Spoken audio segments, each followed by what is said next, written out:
ब्रह्मा का पिता है, कौन विष्णु की मां, शंकर का दादा कौन है, हमको दे बता। ये जानने के लिए कृपया सुनिए। जगत गुरु तत्वदर्शी संत रामपाल जी महाराज के अमृत वचन सर्व पवित्र धर्मों के पवित्र शास्त्रों के आधार पर।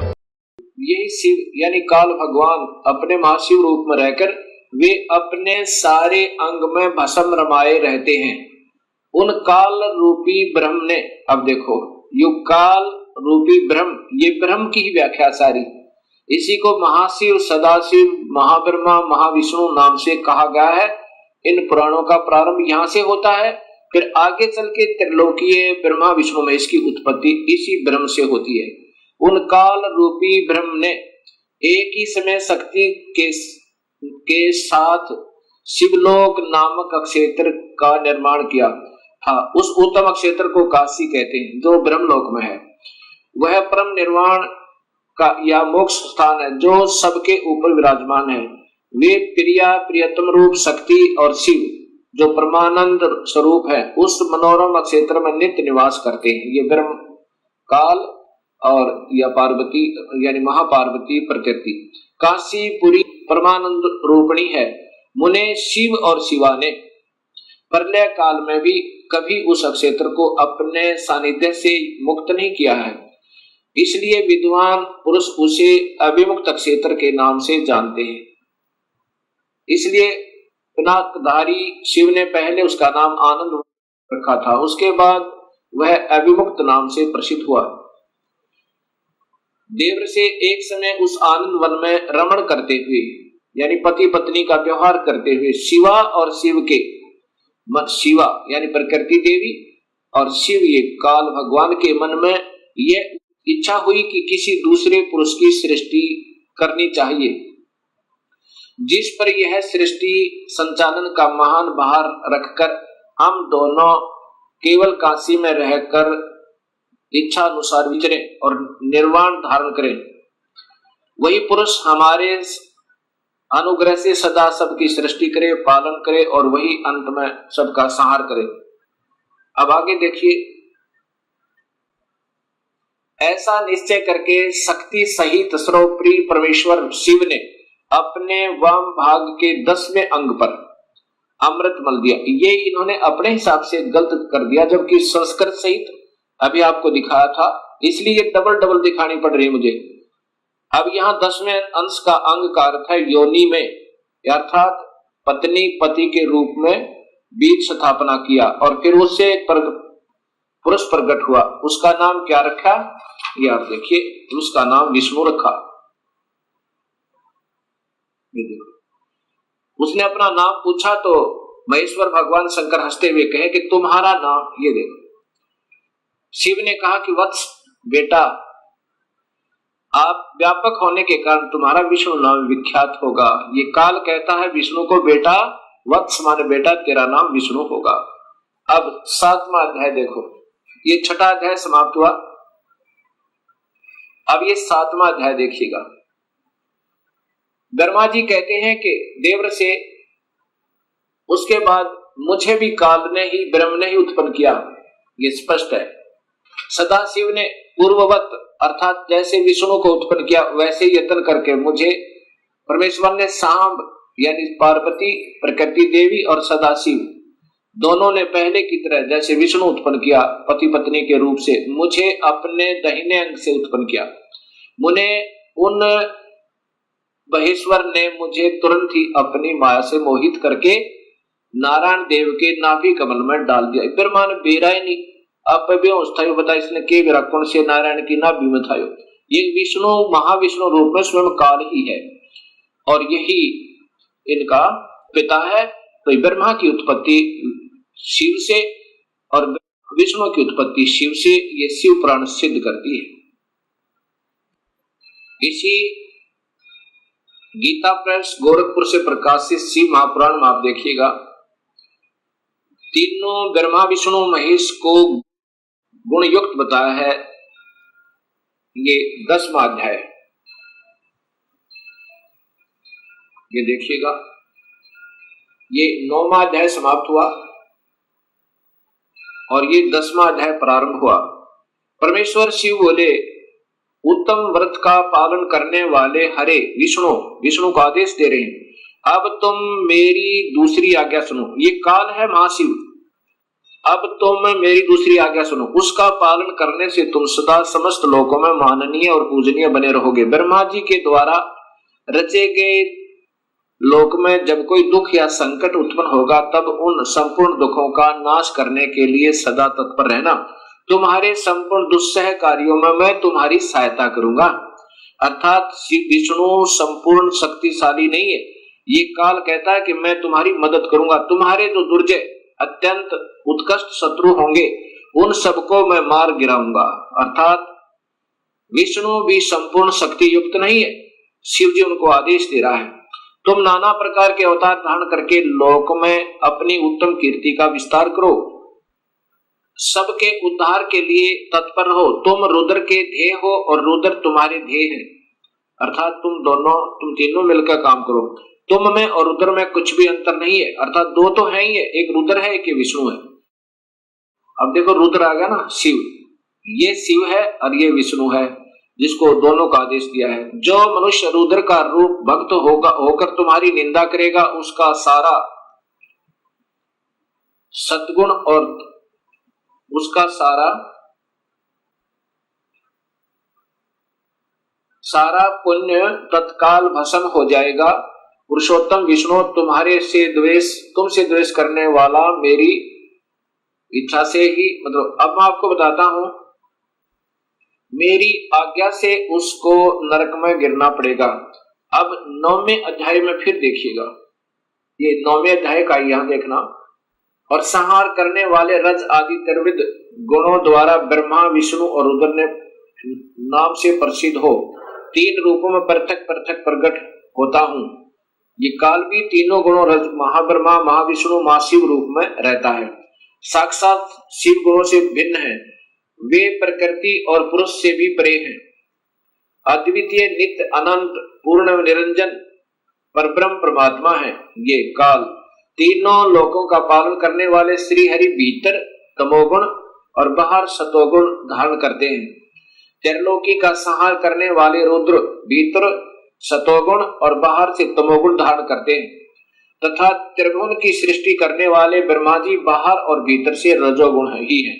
अब ध्यान से देखो, इस प्रकार ब्रह्मा विष्णु और रुद्र माने शिव, शंकर, ये त्रिलोकीय ब्रह्मा विष्णु महेश, इन तीनों देवताओं में गुण है। रजगुण ब्रह्मा है, सतगुण विष्णु है, तमगुण शिव जी।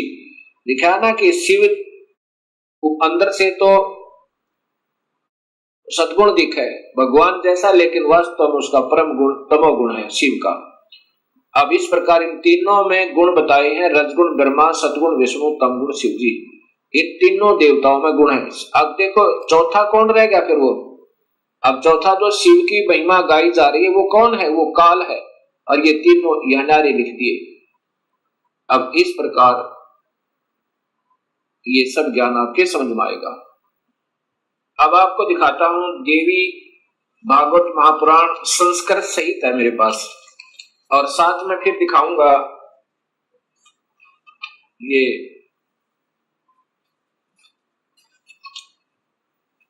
गीता प्रेस गोरखपुर से प्रकाशित ये देवी भागवतम सभाष्टिकम। इनके टीकाकार कौन है ये देखिएगा। और ये कहां से प्रकाशित है? अथ देवी भागवतम भाषा सभाष्टिकम महात्म, ये है खेमराज श्री कृष्णदास प्रकाशन बंबई, ये यहां से प्रकाशित है। इसके तीसरे स्कंद में, तृतीय स्कंद में आप देखेंगे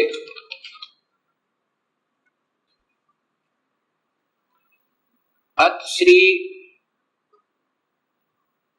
देवी भागवते भाषा टीका युक्त तृतीय स्कंद प्रारंभ थे। ये तीसरे स्कंद में अब ये दिखाना चाहता हूं कि स्वयं ब्रह्मा विष्णु महेश ये तीनों गुण युक्त हैं। यही तीनों गुण है, क्या लिखा है ये देखिए। शिव जी कह रहे हैं, हे माता, यदि हमारे ऊपर सदा आप दया युक्त हो तो हमको तमोगुण में, मुझे तमोगुण में किस प्रकार प्रदान किया, मैं तुम गुण क्यों बनाया, कैसे बनाया, और ब्रह्मा रजगुण और विष्णु सतगुण, हरि सतगुण किस प्रकार बनाया, ये नीचे है युक्त किए। फिर देखें ये तीसरे स्कंद में है, हे माता, शिव जी कह रहे हैं, रुद्र कह रहे हैं, यदि हमारे ऊपर सदा आप दयायुक्त हो तो हमको तमोगुण में किस प्रकार प्रदान किया, मैं इसे राक्षस कर्म में क्यों लगाया, ब्रह्मा रजोगुण और हरि सतगुण युक्त किए। अब बताओ, अब देखो तुम्हारे तीनों गुण सर्जन पालन संहार स्थित है, यही काल का जाल है और इस माया से इसको अपने पुत्रों को भी भ्रमित रखता है। अब देखिएगा ये देवी भागवत महापुराण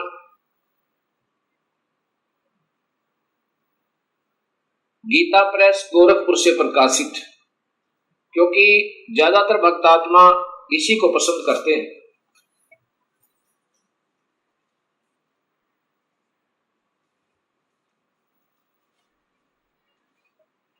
ये सचित्र मोटा टाइप श्री देवी भागवत केवल हिंदी, पहले संस्कृत सहित आपको दिखाई थी, अब ये देखना गीता प्रेस गोरखपुर से प्रकाशित, और इनके टीकाकार कौन है ये आप देखिएगा।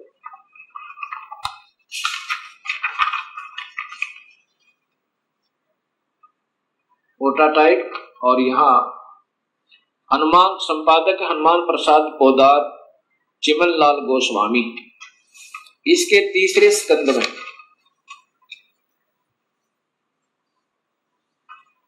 ये देखिएगा देवी भागवत तीसरा स्कंद, इसमें जन्मेजय ने पूछा, आपने अंबा यज्ञ द्वारा परम पवित्र नवरात्र व्रत करके उसके द्वारा देवी के आराधन करने की आज्ञा दी है, अतः वे कौन देवी हैं, कैसे और सब प्रकट हुई, उदाहरने का क्या उद्देश्य है।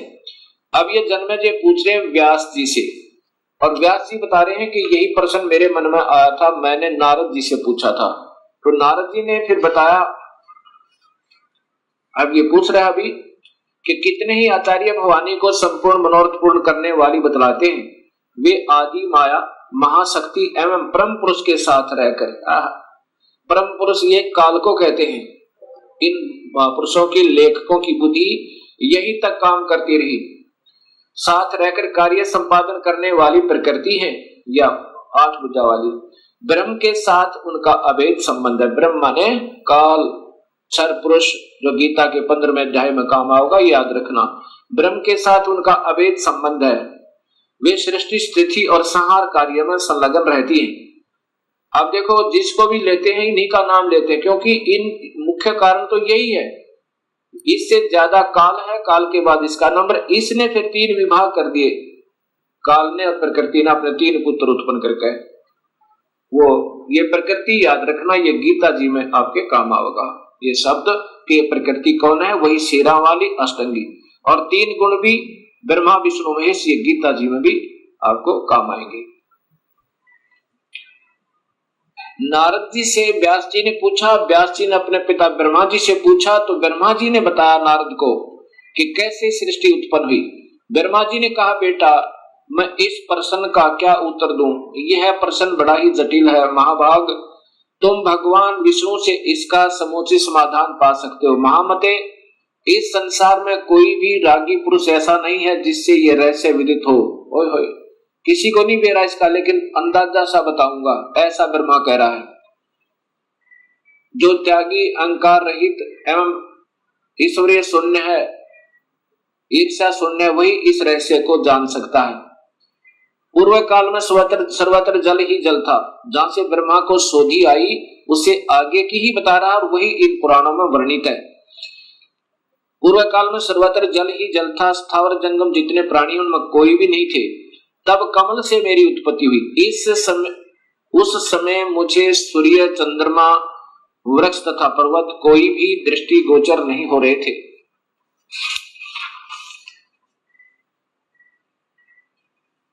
दिखाई पड़े।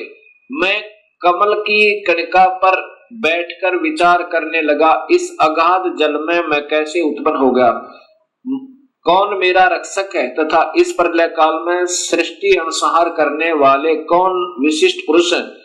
कहीं भी स्पष्ट रूप से भूमि भी नहीं दिखती जिस पर यह जल टिका हुआ है। यह कमल कैसे उत्पन्न हुआ, रूढ़ एवं यौगिक दोनों अर्थों में कोई इसका कारण होने ही चाहिए। यौगिक अर्थ होने पर इसका मूल कारण पतंग होता है, पंख। तो अब देखूं वह पंख है कहाँ है, वह इस मूल कारण, मतलब ये नीचे घूमता रहा, 1000 वर्ष तक पृथ्वी का अन्वेषण करता रहा, इस पर भी मुझे इस जल का कहीं और छोर नहीं मिला। इतने में आकाशवाणी हुई, तप करो तप करो। तब मैंने तपस्या प्रारंभ कर दी। ये ब्रह्मा बता रहा है। कमल पर बैठे ही 1000 वर्ष तक मैं तप करता रहा। फिर उसी समय सृष्टि करो ऐसी आकाशवाणी सुनाई पड़ी। उसे सुनकर मैं बड़े आश्चर्य में पड़ गया। सोचा कि किसकी सृष्टि करूं अथवा मेरा क्या कर्तव्य है। उसी समय मधु और कैटब नाम के 2 भयंकर दानव आए।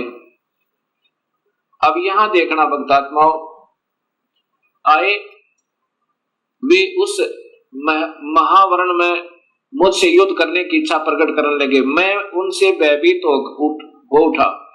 तब कमल का डंठल पकड़कर जल में उतरा। वहां मुझे एक परम अद्भुत पुरुष के दर्शन मिले। उनका श्री विग्रह मेघ के समान श्याम था।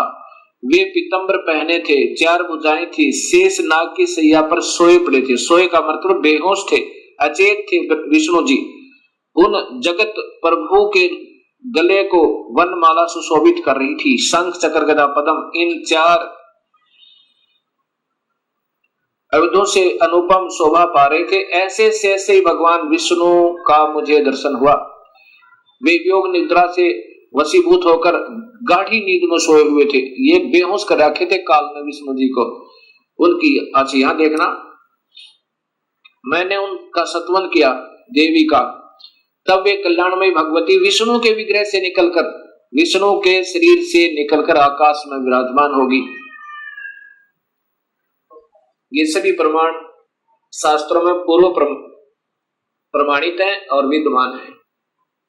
स्पष्ट लिखा है कि ब्रह्मा को नहीं मालूम मैं कहां से उत्पन्न हुआ, तुक्के मार रहा है आगे के, वो कौन है, वो श्री हरि है, फलाना है। अब जो अपनी स्थिति बता रहा है कि मैं कमल के फूल पर सचेत हुआ, मुझे नहीं मालूम मैं कहां से आया।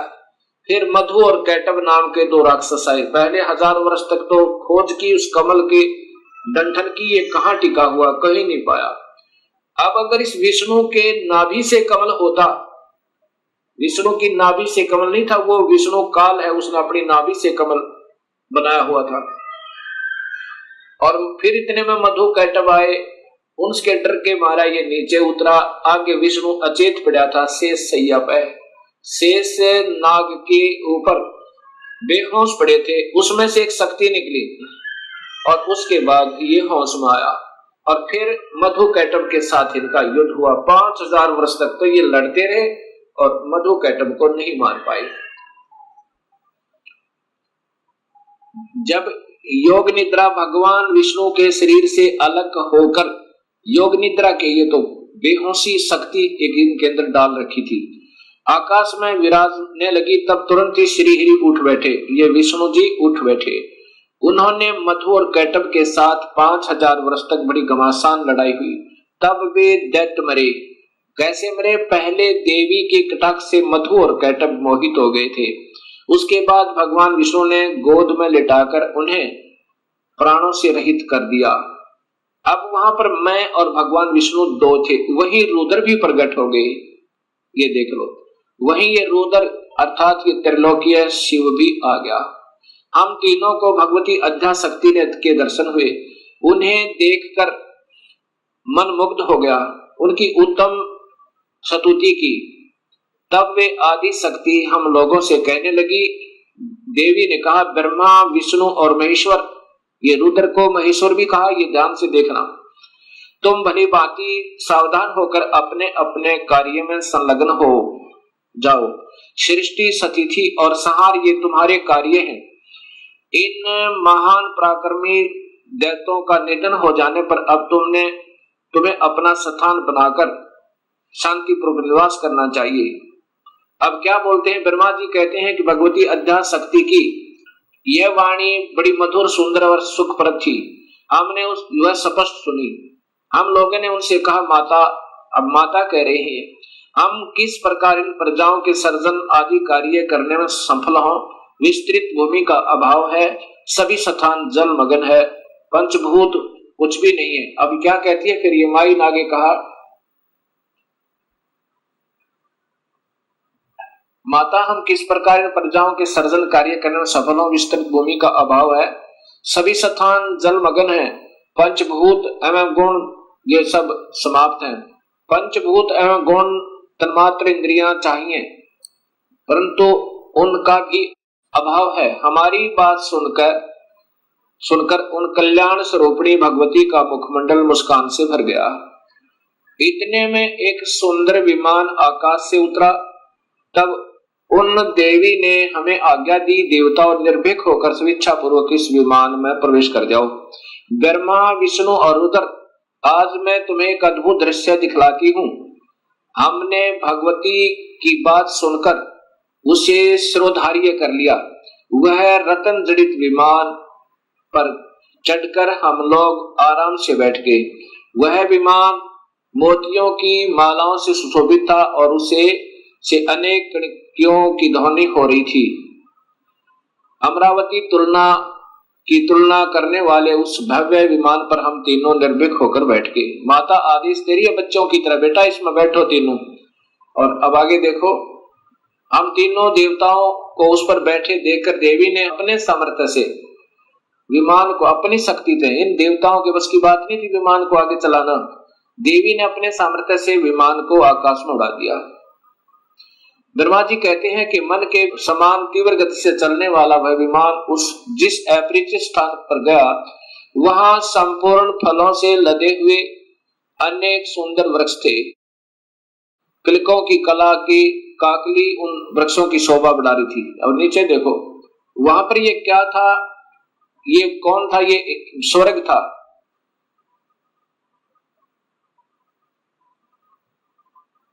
अक्षण भर के बाद वह दूसरे सुंदर प्रदेश में पहुंच गया। वहां हमने देखा अनुपम नंदन वन, पराजित सघन छा। ये कौन थी, ये सैकड़ों प्रायोग सुगंधर्व आदि ये सब ये देखा। तो वहां महाभाग इंद्र भी थे। ये महास्वर्ग ब्रह्मलोक में काल ने एक और बना रखा है, उसको ये ओम नाम के जाप करने वाले योगी इस महास्वर्ग में पहुंच जाते हैं। इस देवी भागवत महापुराण को आगे समझने से पहले हमने इस ब्रह्मांड का चित्र देखना होगा। इसके बाद आपके तुरंत समझ में आएगा। ये एक ब्रह्मांड का चित्र आप देखिएगा।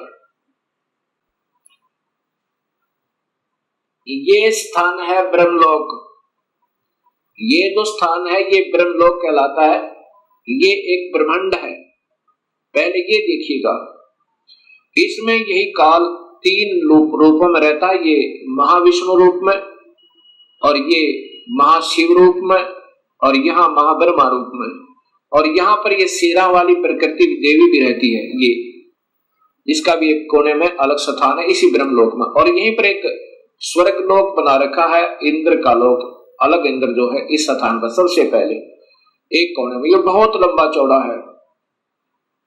और यहाँ पर आते हैं ये ब्रह्मा विष्णु महेश, और ये पहले ब्रह्मा लोक में आते हैं। पहले ब्रह्मा को देखता है, ब्रह्मा दूसरा नजर आता है, फिर इधर, फिर विष्णु के लोक में आते हैं, फिर माया के पास आते हैं। ये अभी देव भागवत महापुराण आपको आगे सिद्ध करेगी।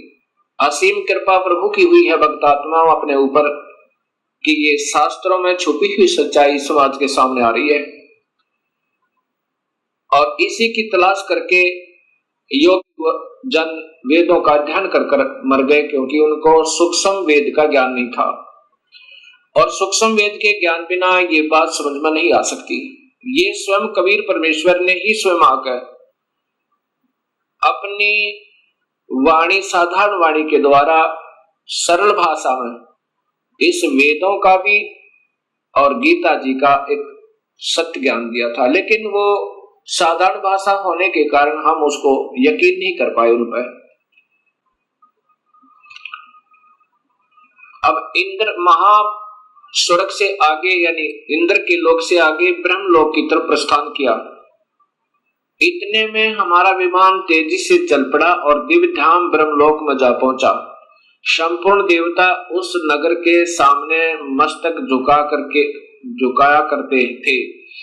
वहां एक दूसरे ब्रह्मा विराजमान थे। उन्हें देखकर भगवान शंकर और विष्णु को बड़ा आश्चर्य हुआ। अब यहां देखना है कि दूसरा ब्रह्मा भी विराजमान थे वहां पर, और ये दास सिद्ध करना चाहता है आपको कि वो कौन है, आगे देखिएगा।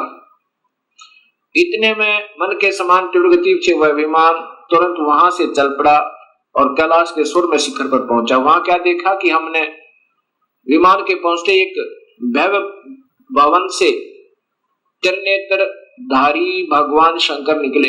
एक शंकर और निकला। वे नंदी वृषभ पर बैठे थे। उनके 5 मुख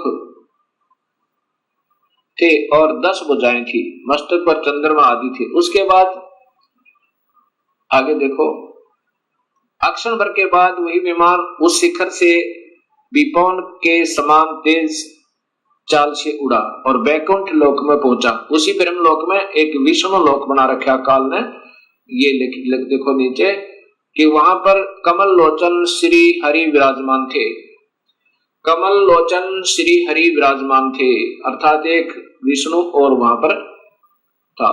अब ये तीनों देवता विमान में बैठे हुए जा रहे हैं और दूर से देख रहे हैं, एक ब्रह्मा और है, एक विष्णु और है, एक शिव और है। उसके बाद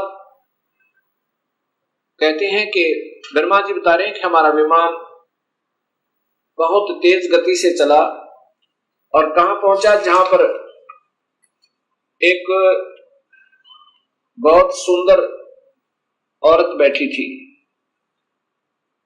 और उसको देख करके हमने सोचा कि ये कौन है, ये देवी कौन है।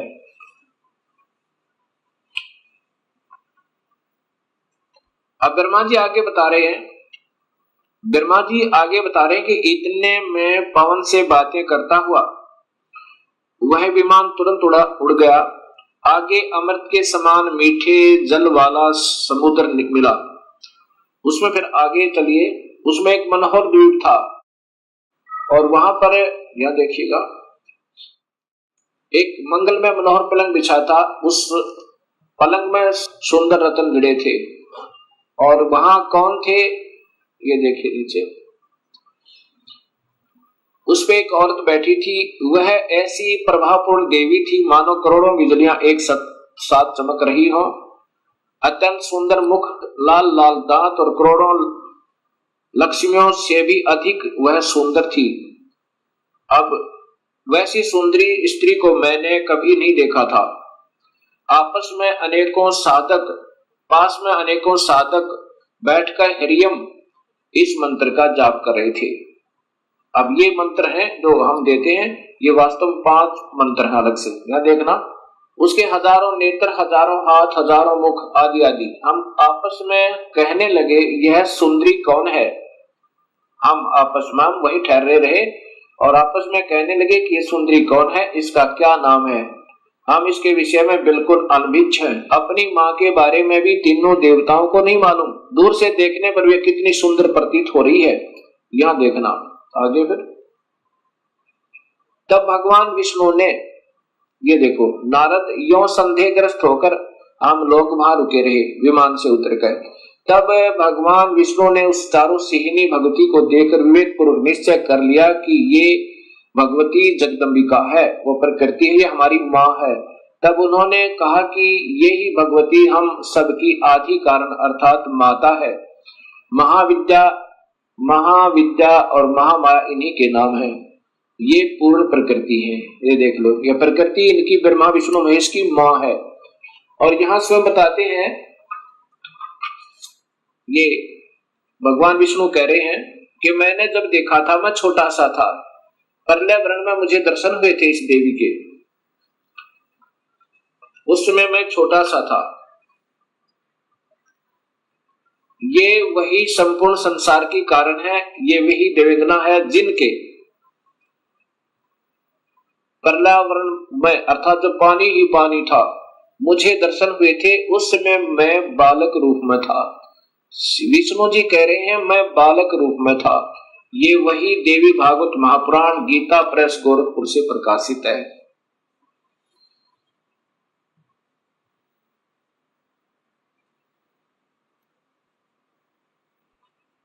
भक्तात्मा, अभी तक हमारे अधूरे गुरु,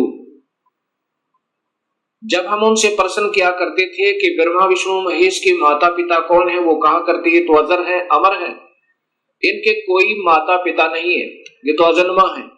और ये स्वयं देवी भागवत महापुराण में स्वीकार करते हैं कि हम तो जन्म मरण में है, मैं ब्रह्मा विष्णु और रुद्र, हम तो जन्म मरण में है, तुम ही नित्य हो, तुम ही अविनाशी हो, हम अविनाशी नहीं है।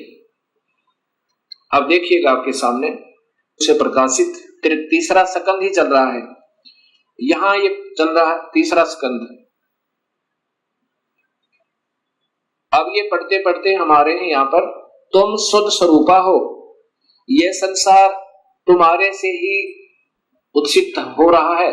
मैं ब्रह्मा और शंकर, विष्णु स्वयं कह रहा है मैं ब्रह्मा और शंकर हम सभी तुम्हारी कृपा से विद्यमान हैं। हमारा आविर्भाव और तिरोभाव हुआ करता है। आविर्भाव मान जन्म और तिरोभाव मान मृत्यु। हम तो मृत्यु और जन्म में हैं, ये ध्यान से देखो। और केवल तुम ही नेता हो, जगत जननी हो, प्रकृति और सनातनी देवी हो।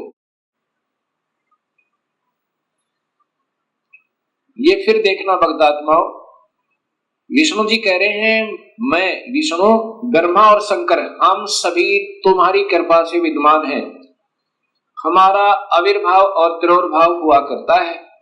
आविर्भाव माने जन्म, तिरोभाव माने मृत्यु। केवल तुम ही नेता हो, जगत जननी हो, प्रकृति और सनातनी देवी हो। ये प्रकृति शब्द आपको गीता में काम आएगा जब ये दास आपको बताएगा कि ब्रह्म और प्रकृति से तीनों गुणों की उत्पत्ति हुई।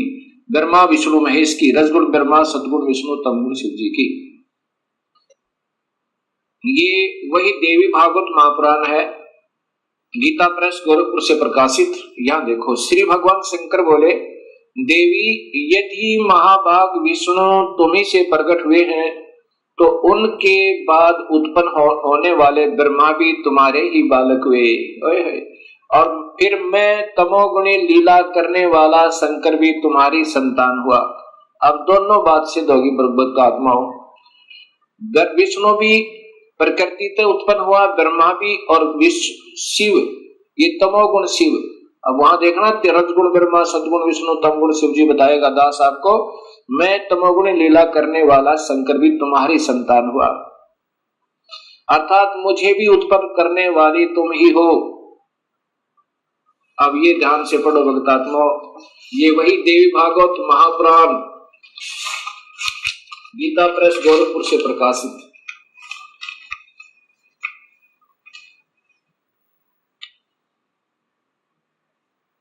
संपादक हनुमान प्रसाद पौदार, चिमन लाल गोस्वामी। अब आपके सामने ये स्पष्ट हुआ कि ये प्रकृति देवी और ये ब्रह्म काल, इनसे ब्रह्मा विष्णु और शिव की उत्पत्ति हुई। और जिनको हम अजर और अमर कहा करते थे वो हमारे ही शास्त्रों में प्रमाणित है कि ये अनित्य है, ये तो नाशवान और जन्म और मरण के अंदर है। अब इन बातों का ज्ञान होने से ही हमें स्पष्ट ज्ञान होगा कि पूर्ण परमात्मा कौन है। अब उसके बाद क्या होता है, काल ने ब्रह्म ने कहा था कि जब ये बच्चे सियाने हो जाएं, इन तीनों को सागर मंथन पर भेज देना और वहां पर जो वस्तु निकले इनको देना। सबसे पहले अब देवी ने क्या किया कि तुम तीनों अब विमान पर बैठो और जाओ अपने अपने स्थान पर, ये विमान तुम्हें वहां छोड़ देगा। ब्रह्मा को ब्रह्मालोक में, जैसा भी आपने ब्रह्मांड का चित्र देखा था, अलग से ब्रह्मालोक, विष्णुलोक, शिवलोक बने हुए हैं। इस ब्रह्मांड में ये पहले ही रचित है और इनको ऐसे ही एक बहुत लंबे चौड़े समुद्र पर, जल के समुद्र पर वहां अपनी शक्ति से रखा हुआ था। इनको ब्रह्मा, विष्णु, महेश को। तब ये तीनों अपने अपने लोक में पहुंचे। फिर आदेश हुआ प्रकृति देवी का कि तुम तीनों अब सागर मंथन करो। तीनों ने मिलकर सागर मंथन किया। इस ब्रह्म भगवान ने, काल भगवान ने पहले ही समुद्र के अंदर एक कूर्म का रूप धारण करके अपने ऊपर सुमेरु पर्वत को टिका लिया और उसमें इन जाकर तीनों ने शेष नाग के उसे रस्से थे उसका मंथन किया, ऐसे जैसे पहले पुराने समय में दूध रिड़कते थे ऐसे। उसमें से वेद निकले। वेदों को ब्रह्मा ने पढ़ा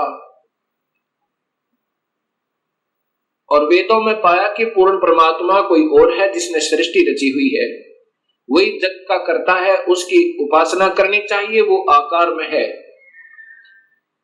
उससे पहले ये तीनों बालक अपनी मां से पूछा करते थे कि मां हमारा पिता कौन है। तब ये प्रकृति देवी कहा करती थी कि तुम्हारा कोई पिता नहीं, कोई तुम्हारी मां नहीं, मैं ही तुम्हारा पिता और मैं ही तुम्हारी मां हूं। क्योंकि काल भगवान ने, ब्रह्म ने, उस महाब्रह्मा, महाविष्णु, महाशिव रूप में रहने वाले उस गुप्त काल ने प्रकृति देवी को सख्त आदेश दिए थे कि मेरा भेद मत बताना, और बता भी देगी तो मैं किसी भी योग विधि से, किसी वेद विधि से नहीं प्राप्त हो सकता। मैं किसी को आकार रूप में कभी दर्शन नहीं दूंगा, अपने वास्तविक स्वरूप में कभी दर्शन नहीं दूंगा, अर्थात मेरे लोक में ये कोई नहीं आ सकता। तो प्रकृति देवी इसलिए कहा करती थी कि बेटा तुम्हारा कोई बाप नहीं, कोई मां नहीं, मैं ही तुम्हारा पिता, मैं ही तुम्हारी मां हूं। जब ब्रह्मा ने पढ़ा कि वेदों में लिखा है कि परमात्मा कोई और है, सृष्टि रचनहार, और उसको पाया जा सकता है ओम नाम के जाप से, ऐसा उसने सोचा कि ओम का नाम लिखा है और ध्यान लगाऊंगा, मेडिटेशन को अधिक करूंगा, प्रभु प्राप्ति होगी। तब ब्रह्मा ने कहा कि मां आप कहा करती थी कि हमारा कोई पिता नहीं, वेदों में लिखा है कि परमात्मा आकार में है और वही पूर्ण परमात्मा ही सारी सृष्टि का रचनहार है। उसके पाने का ओ मंत्र भी लिखा है, यही मंत्र है जो उसको पाने का, ऐसा ही होगा। ऐसा विचार करके ब्रह्मा ने कहा कि मैं पिता के दर्शन करूंगा। माई ने कहा कि बेटा वो तुम्हें कभी दर्शन नहीं देगा, तुम्हारा पिता। ब्रह्मा ने कहा कि मां अब आपकी बातों पर विश्वास नहीं होता, मैं पिता की तलाश करूंगा, अर्थात परमेश्वर को ढूंढूंगा। माई ने कहा कि यदि तुम्हें पिता नहीं मिला तो क्या करेगा। ब्रह्मा ने कहा कि मैं फिर वापस नहीं आऊंगा, दर्शन नहीं दूंगा आपको। ऐसा सोचकर, ऐसा कहकर ब्रह्मा वहां से चल पड़ा। एकांत स्थान पर जाकर 4 युग तक मेडिटेशन किया, ध्यान किया, ओम नाम का जाप किया। प्रभु प्राप्ति नहीं हुई। अब शर्मिंदा वापस नहीं आ रहा है। तब आकाशवाणी काल ने की प्रकृति देवी को कि सृष्टि प्रारंभ करो, जीवों की उत्पत्ति करो। तब प्रकृति देवी ने कहा कि तेरा जेठा बेटा, ज्येष्ठ पुत्र ब्रह्मा आपकी तलाश में हट करके गया हुआ है। तब निरंजन ने कहा कि मैं कभी किसी को किसी भी वेद विधि वर्णित विधि से कोई दर्शन नहीं दूंगा, मेरी प्राप्ति नहीं हो सकती, उसको वापस बुलाओ। तब प्रकृति देवी ने अपनी शब्द शक्ति से एक लड़की उत्पन्न की, उसका नाम गायत्री रखा और कहा बेटी जा ब्रह्मा को समाधि से उठा कर ला, उसको कहना कि तेरे बिना सृष्टि रचना अधूरी है और आप वापस चलिए। अब वो गायत्री देवी जब वहां पहुंची ब्रह्मा के पास, ब्रह्मा के चरण छुए, ब्रह्मा का ध्यान भंग हुआ। तब उसने देखा कि सामने एक लड़की खड़ी है। ब्रह्मा गुस्से में आकर कहता है कि तूने मेरा तप भंग कर दिया, तू कौन पापचारिणी आ गई, मैं तुझे श्राप देता हूं। तब उस गायत्री ने कहा कि पहले मेरी बात सुन लो और फिर मेरा दोष हो तो मुझे श्राप देना। मुझे मां ने भेजा है आपको लिवा लाने के लिए, आपके बिना सृष्टि रचना प्रारंभ नहीं हो रही, जीवों की उत्पत्ति नहीं हो रही और आप वापस चलिए। तब ब्रह्मा जी ने कहा कि गायत्री कैसे चलूं मैं मां के पास, मुझे शर्म लगती है, पिता के दर्शन हुए नहीं और मैं कहकर आया था कि मां यदि पिता के दर्शन नहीं हुए तो मैं वापस नहीं आऊंगा, दर्शन नहीं दूंगा। ब्रह्मा ने कहा गायत्री से कि यदि तू मेरी झूठी गवाही देवे तो मैं चलूं कि पिता के दर्शन अर्थात प्रभु की प्राप्ति हो गई।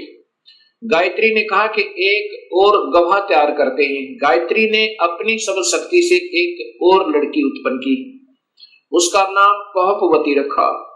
दोनों ने ब्रह्मा की झूठी गवाही देने की स्वीकृति दे दी। तीनों के तीनों माता के पास प्रकृति देवी के पास आ गए। प्रकृति देवी ने पूछा कि ब्रह्मा तुझे पिता के दर्शन हुए? ब्रह्मा ने कहा हाँ मां मुझे पिता के दर्शन हुए। तो देवी ने पूछा कैसे प्रमाणित हुआ है? ब्रह्मा ने कहा कि दोनों से पूछ लो, इनके सामने मुझे दर्शन देकर के पिताजी गए हैं। तब उन दोनों से पूछा प्रकृति देवी ने, गायत्री और पहुपवती ने स्वीकृति दी और कहा कि हाँ हमारे सामने ब्रह्मा को दर्शन दिए, पिता ने दर्शन दिए, बड़ा तेजो में शरीर था, ऐसे तुक्के मारे।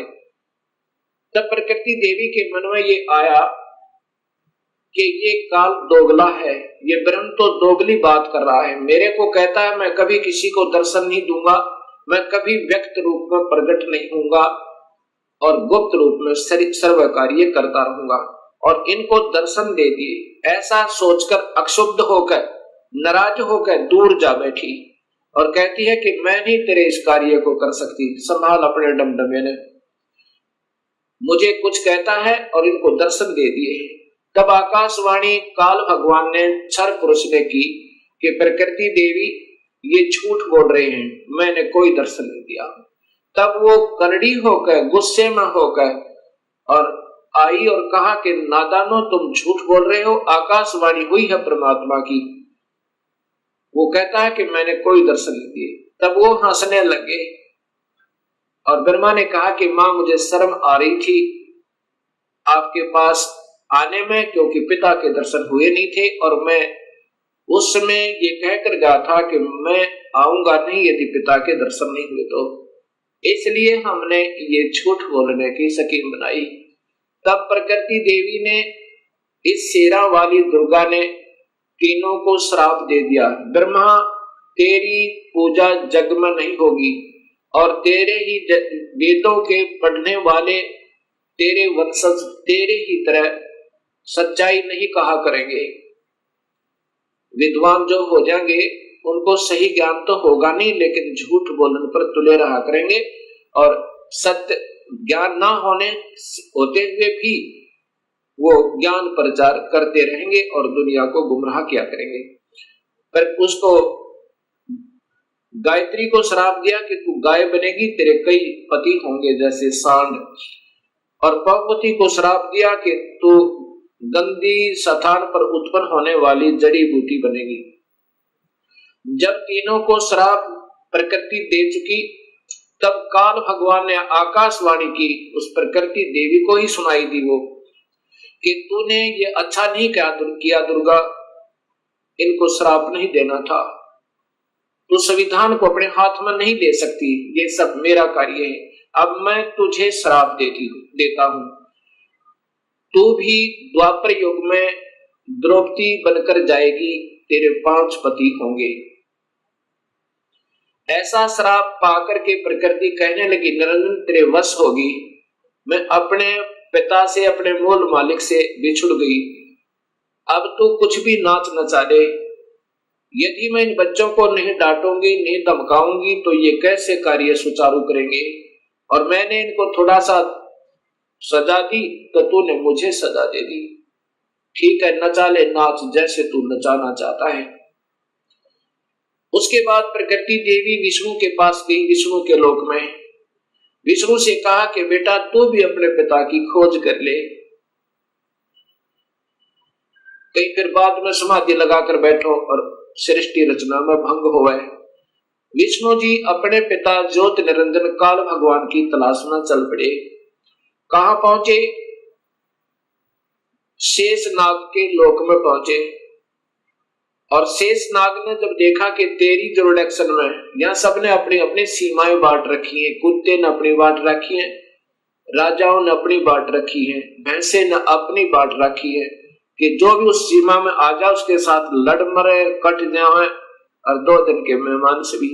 ऐसे ही शेषनाग ने जब देखा कि तेरी जुरिडिक्शन में, तेरे राज्य की सीमा में ये कौन बेधड़क व्यक्ति आ रहा है, इसको कोई डर नहीं तेरा, ऐसे ही अपने 1000 फनों से शेषनाग ने बहुत जोर से पुंकारा छोड़ा, विष्णु को भयभीत और सतर्क करने के लिए कि सावधान हो जा, तू कैसे निर्भीक होकर आ रहा है।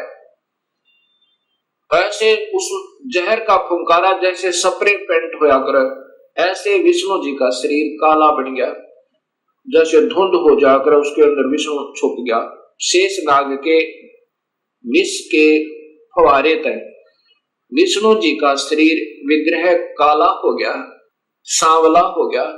जब विष्णु जी ने देखा कि इस नादान कीड़े ने, इस नादान सर्प ने ये क्या जुल्म किया, मैंने इसका क्या बिगाड़ा था, मैंने तो इसको कुछ कहा भी नहीं था, इसने ऐसे मेरा स्वरूप बिगाड़ दिया, अब इसको ठीक करता हूं, इसको गढ़ता हूं। ऐसा सोचकर उस नाग को समाप्त करने के लिए विष्णु आगे बढ़ने लगा। उसी समय आकाशवाणी हुई ज्योत निरंजन की, काल की, कि विष्णु अब इसको कुछ मत कहे शेषनाग को, अगर ऐसे तुम लड़ने मरने लगे तो सृष्टि कैसे प्रारंभ होगी, अब इसको कुछ मत कहे, द्वापर युग में ये काली देह में जाएगा, जन्म लेगा, इसका अवतार होगा, और तय उस समय कृष्ण बनकर जाएगा, उस समय इससे अपना बदला ले लेना। अब तू वापस जा और अपनी मां को स्पष्ट बता दे, झूठ मत बोलना, मैं कभी किसी को दर्शन नहीं दूंगा और ना ही मेरे कोई दर्शन कर सकता, किसी भी वेदों वर्णित विधि से, यज्ञ से, तप से, जप से नहीं कर सकता। यदि झूठ बोलेगा तो तेरा हाल भी ब्रह्मा जैसा हो जाएगा, वापस जा। ऐसा सोचकर, ऐसी आकाशवाणी सुनकर विष्णु जी वापस चल पड़े, मां के पास आए। माता ने पूछा, क्यों पुत्र, पिता के दर्शन हुए? विष्णु जी ने कहा, नहीं मां, मुझे दर्शन नहीं हुए। इस बात को सुनकर ये जगदंबिका दुर्गा बड़ी प्रसन्न हुई और विष्णु को सीने से लगाया और कहा, पुत्र तू सत्यवादी होगा और तुझे मैं यहाँ पालन पोषण और स्थिति का विभाग देती हूँ, और अब मैं तुझे अपनी कृपा से तेरे पिता के दर्शन कराती हूँ। देख शरीर में ध्यान लगाकर और पहुंच जा सहस्रार कमल में। सहस्रार कमल में जो ज्योत प्रकाश दिखाई दे रहा है वो 1000 ज्योतियां, बस ये तेरे पिता का स्वरूप है, ये ज्योत स्वरूपी निरंजन है। ऐसे इन सबको बहका रखा है। विष्णु जी अपने पिता के प्रकाश रूप में दर्शन करके बड़ा प्रसन्न हुआ। उस अंदर प्रकाश देख के, ये मेडिटेशन करने वाले अंतिम उपलब्धि केवल ज्योत बताते हैं, वो ज्योत स्वरूपी वही तो काल है, और उसी को देखकर सब प्रसन्न हो जाते हैं। उसके बाद यही माई शिव जी के पास गई, शंकर जी के पास गई। शंकर जी से कहा, बेटा तू भी अपने पिता की तलाश कर ले, तेरे दो भाइयों को तो मिला नहीं। शिव जी ने कहा कि हे माँ, जब मेरे दो बड़े भाइयों को नहीं मिला पिताजी, तो मैं तो कोशिश ही नहीं करता, परंतु माँ मेरी एक प्रार्थना है। तो माता ने कहा कि बोलो क्या चाहते हो?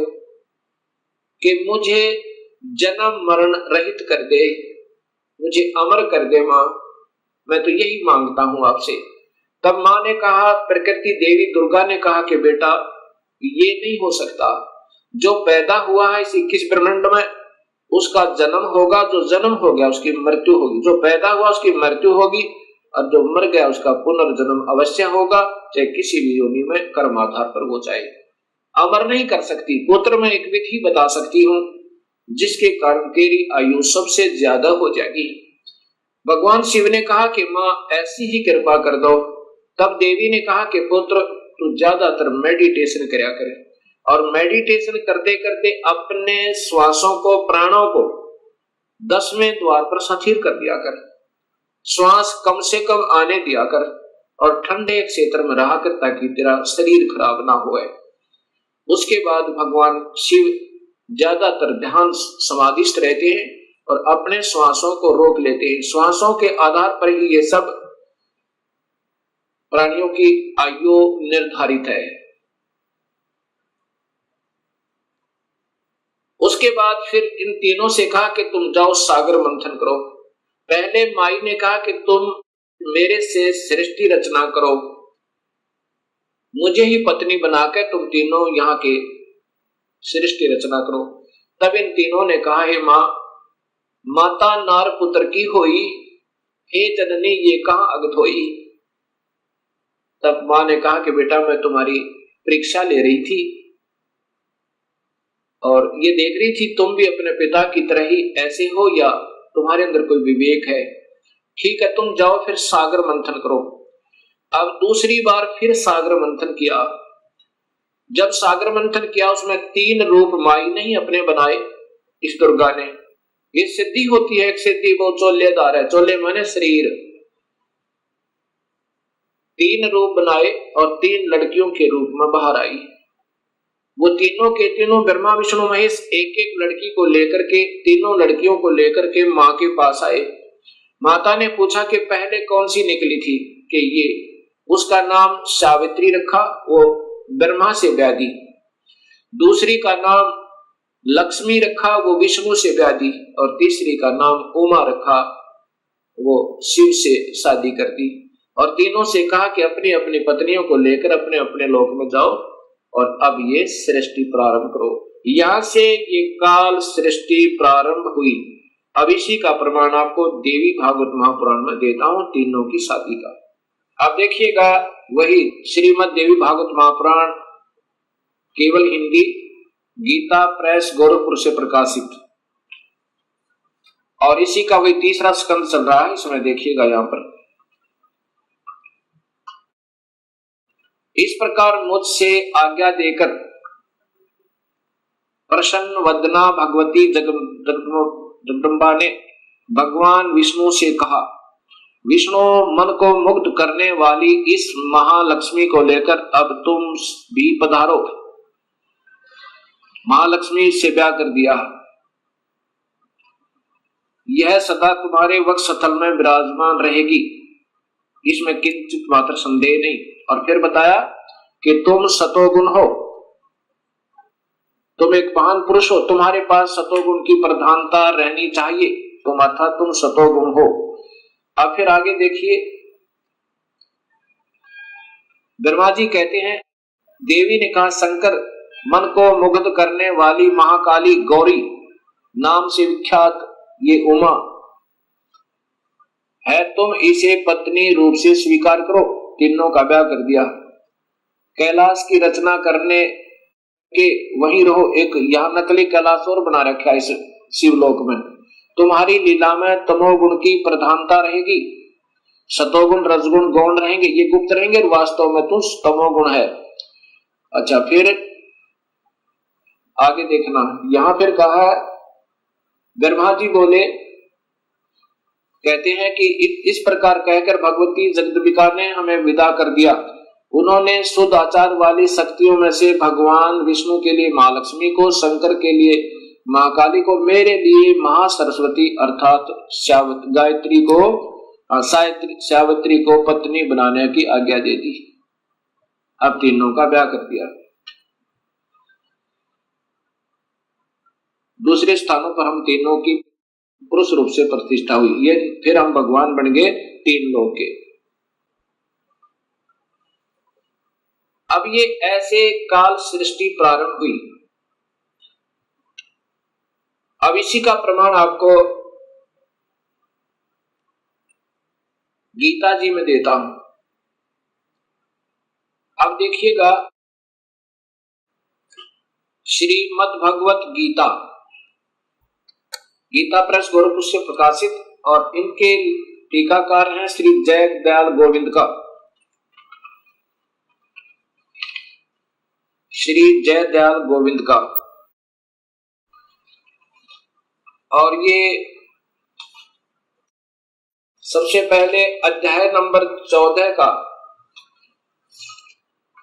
प्रथम श्लोक सुनिए इन्हीं की भाषा में। वैसे तो इन महापुरुषों को विशेष ज्ञान नहीं था, कोशिश की इन्होंने सरलार्थ करने की ढंग से, परंतु सूक्ष्म वेद का ज्ञान न होने से अधूरा पुधूरा ही किया। फिर भी जहां तक इनकी बुद्धि काम की, उन्हीं के आधार पर बताता हूं कि ज्ञानों में भी अति उस उत्तम परम ज्ञान को फिर कहूंगा, जिसको जानकर सब मुनिजन संसार से परम कर गए, मुक्त होकर परम सिद्धि को प्राप्त हो गए। कि अब ये ज्ञान समझ में आ गया ना कि काल कौन है। अब ये ब्रह्म भगवान स्वयं ही कह रहा है कि अब वो उत्तम ज्ञान तुझे फिर बताऊं अर्जुन, जिसको समझ गए और फिर मेरे जाल से सब निकलने की चेष्टा कर जाते हैं, करते हैं, वो निकल जाते हैं।